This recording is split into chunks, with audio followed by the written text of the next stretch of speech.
Welcome back to the FirmTamer Getting Started series. In our last video, we looked at adding a time entry on the Kanban board. In this video, we're going to be taking a look at creating an invoice. So right here from the home screen, I am going to locate the client that I'm going to create an invoice for. Click on Detail View, come over here to the Invoices tab, and click on Add a New Invoice. Right here, I can see all of my unbilled time entries for this client. So I'm going to use this checkbox up here to add all of the time entries, but I could go through one by one and add them instead. So now I'm going to add a line item.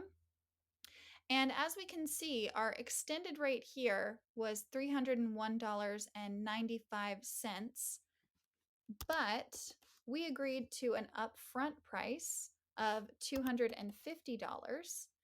And I am going to say that we agreed to $250 up front so that I have this note on the line item. So I'm going to just click add right here. But now I am out of balance by $51.95. So I need to add an adjustment. So I'm going to click on this button right here. We're going to say that this is a first year discount because this is a new client. And we are going to attribute part of this to Beth, who prepared the return. I'm going to add that adjustment. We attributed $31.95 to her, and now I'm going to add a second adjustment. And this one is going to be attributed to Jerry because he is the partner for this client and he completed the review. So we're going to add a $20 discount for him. Now we are back in balance. And so I'm going to save and finalize this invoice.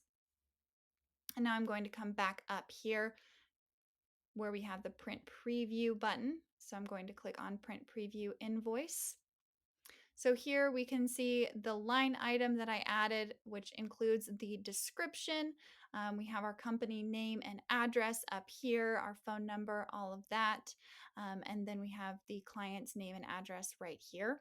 So I could print this invoice by coming up here to click this button, or I can email the invoice. We have two email addresses entered for this client. So I can send it to either Bob or Susan, or I can send it to both.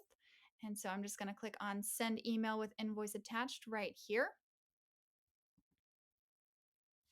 And that is how to create and send an invoice. I hope this was helpful.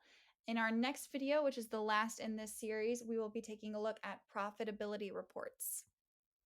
Have a great day.